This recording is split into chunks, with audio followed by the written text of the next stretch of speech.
Hello YouTube family, કેમ છો? બધા મજામાં જશો ને? આજે આપણે રચકાની અંદર આવી ગયા છીએ. રચકાની અંદર આપણે ફંટા વાટવાનું ચાલુ કરી નાખ્યું છે. 2 દિવસથી આપણે ફંટા વાટીએ છીએ અને કેટલા વાટવાના બાકી છે અને કેટલા વાટ્યા છે એ બધું હું તમને વિડીયોની અંદર બતાવીશ. વિડીયો ગમે તો લાઇક, શેર અને સબસ્ક્રાઈબ કરવાનું ના ભૂલતા. ચાલો તો હું તમને બધું બતાવી દઉં. જો મિત્રો, આપણે આ કોર ફંટા વાટવાનું ચાલુ કરી નાખ્યું છે. જોઈ શકો છો, આ બાજુ બધી ફંટા વાટીને મૂક્યા છે. આ બાજુનો ભાગ કમ્પ્લીટ વાટી નાખ્યો છે ને આ બાજુનો ભાગ, પેલી બાજુનો ભાગ આપણે વાટ્યા વગરનો બાકી છે. આ બાજુનો બધા ફંટા વાટીને પોણી કમ્પ્લીટ વાળી દીધું છે. એમ તો આખામાં પોણી વાળી દીધું છે.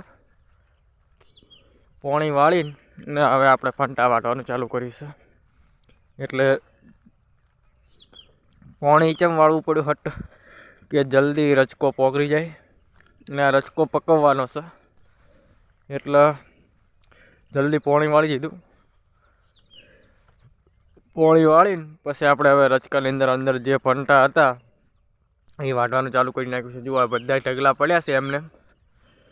પછી હવે બધા ફંટા વાટી રહીએ એટલે પછી ઉપાડવાનું ચાલુ કરીશું.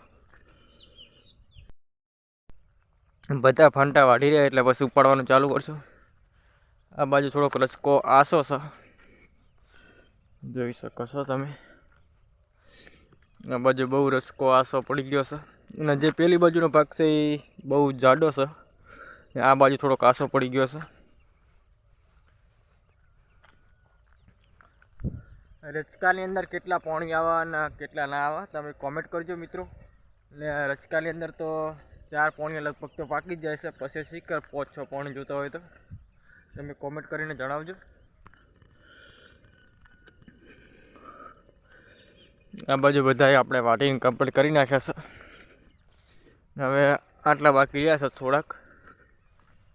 એ હવે 2 દિવસની અંદર આપણે વાટી નાખીશું ફંટા. એટલે આ ખેતરનો ઉછાટ મટી જાય પછી આપણે બાજરી નેદવાનું ચાલુ કરીશું. બાજરીની અંદર પાણી વાળી દીધું છે. પછી આપણે એ નેદવાની ચાલુ કરીશું. અંદર મોટો ચીલ છે એ આપણે બધું આપણે નેદી નાખીશું. આ બાજુ હવે આટલું બાકી રહ્યું છે.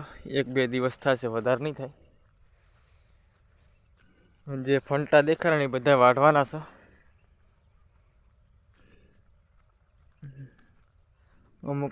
અમુક જગ્યાએ ગેપ પાડી નાખી છે. એટલે જેમ પાણી વાળતા આવ્યા એમ વાળતા આવ્યા હતા. એટલે અમુક જગ્યાએ પાણી આવી ગયું એટલે પછી એટલું પાઈ નાખેલું. અમુક જગ્યાએ ના આવ્યું એ નથી પાયું. એવી રીતે અમે વાળતા ગયા પાતા ગયા.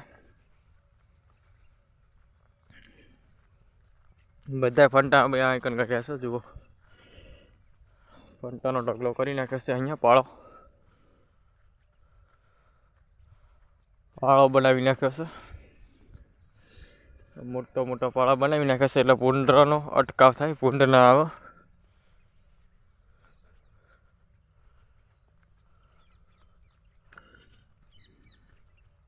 આ બાજુ થોડોક રચકો આસો છે, નકે રચકો ટોપ થોત. જોવું ના પડે એવો એટલો રચકો થોત.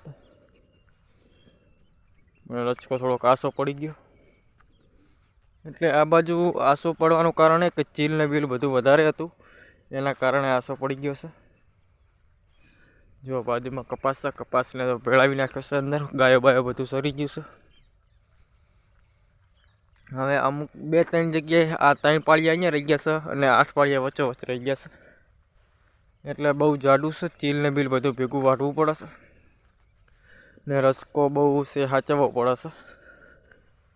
એટલે આટલી તકલીફ પડે એટલે આપણે લાગે વાટીએ છીએ. ને હું મારા પપ્પા બે ઠકાણે પાણી ચાલુ હોય છે એટલે એક જ હોય છીએ.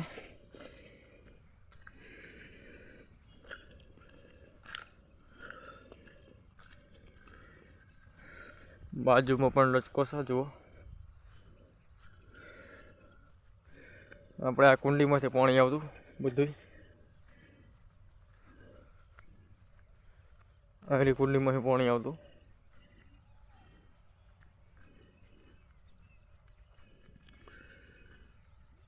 રચકો પહેલાંનું પાણી આપણે આ બાજુથી વાળ્યું છે. વિડીયો ગમ્યો હોય તો લાઇક શેર અને સબસ્ક્રાઈબ કરવાના ભૂલતા. દરરોજ હું આવા ખેતીવાડીના વિડીયો લઈશ. જય માતાજી મિત્રો, થેન્ક યુ.